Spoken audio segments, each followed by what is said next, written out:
Welcome to Deep Treks. I'm danshipton. We're continuing our study, and this is our second part of the study in Isaiah chapter 10 and God's judgment on Assyria. We talked Monday about the fact that Assyria was going to be used as a tool for God to redirect Israel by taking them over and putting a threat onto Judah and Jerusalem to try to get them back in track with God. But this is what he says down in verse 12. We talked about the fact that Assyria was going too far. God wanted them to do this, but he was going to try to Assyria is going to try to take over other nations. And he's going to say, no way. This is as far as you go and no further. He has the power and control of bringing nations to rise and bringing nations to fall. And we have to realize he's still in control. And down here, it says in verse 11, shall I not deal with Jerusalem and her images, which means they had false worship going on, as I dealt with Samaria? In other words, the warning's there. Assyria is on your doorstep. Be warned. And then he says, when the Lord has finished all of his work against Mount Zion and Jerusalem, in other words, once they've changed, Hezekiah comes to power, and they change and they seek God again, I will punish the king of Assyria for the willful pride of his heart and the haughtiness of his eyes. For he says, by strength and my hand have I done this, by wisdom of myself, because I understand I removed the boundaries of the nations. I plundered the treasures like a mighty one. I subdued them. In other words, the king of Assyria, it's all about me. It's all about me. I did it. I did it. I did it.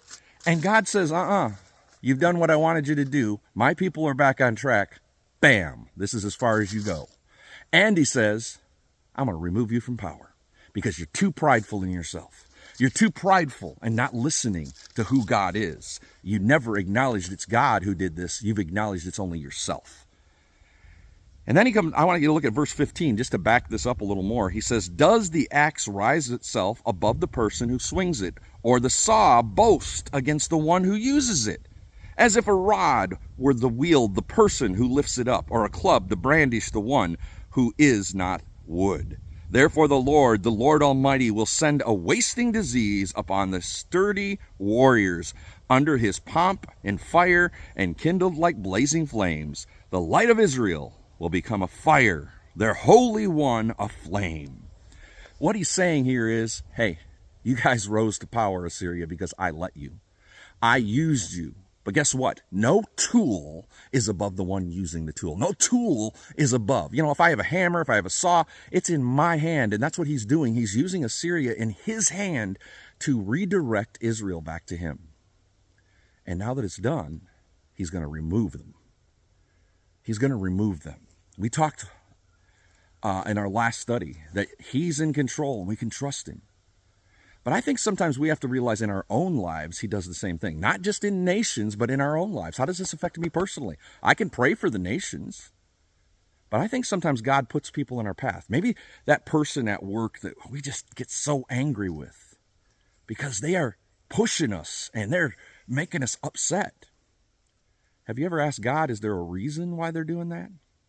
Maybe he's trying to direct something to change in us. Maybe he wants us to become more loving and forgiving. Maybe he wants us to learn how to pray for our enemies.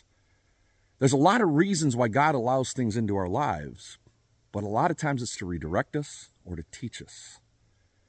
You may go through some rough paths, but God's in control.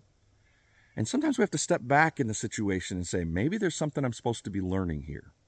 If he's not taking you out, and I'm not saying he won't take you out of a situation into something better if you pray about it, but I'm also saying sometimes he lets us go through the storm. Sometimes he lets us go through the fire because fire refines and takes away the bad stuff.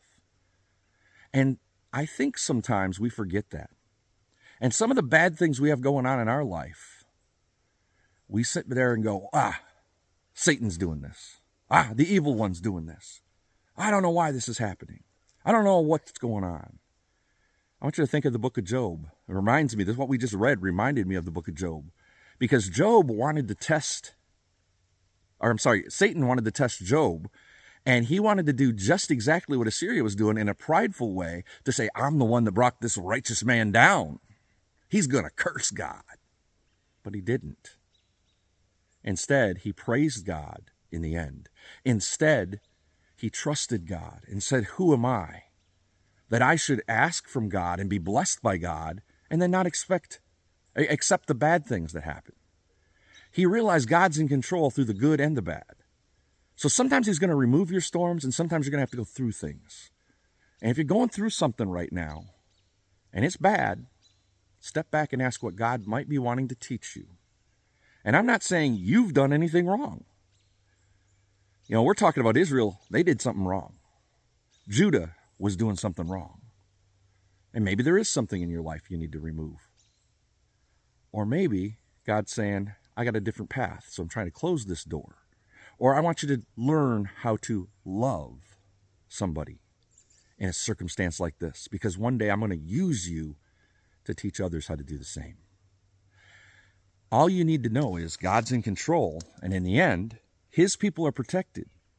But also realize they can only go so far.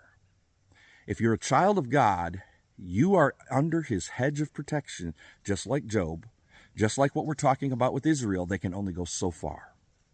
And that's where we get into at the end of this chapter, and we're going to talk about that next time. The remnant of Israel remained. I hope you're blessed by God today, and I hope you take the blessings of God with you on your journeys, and I hope that you can continue to be blessed. If you have prayer requests, go to deeptreks.com, and we will gladly pray for you. God bless you, and bless others along the journey. Thanks for joining us for today's devotional. We hope you are blessed by spending this time with us. If you have prayer requests or questions you'd like us to explore, reach out at deeptreks.com. May God continue to bless you on your journey, and as you bless others, remember to keep trekking.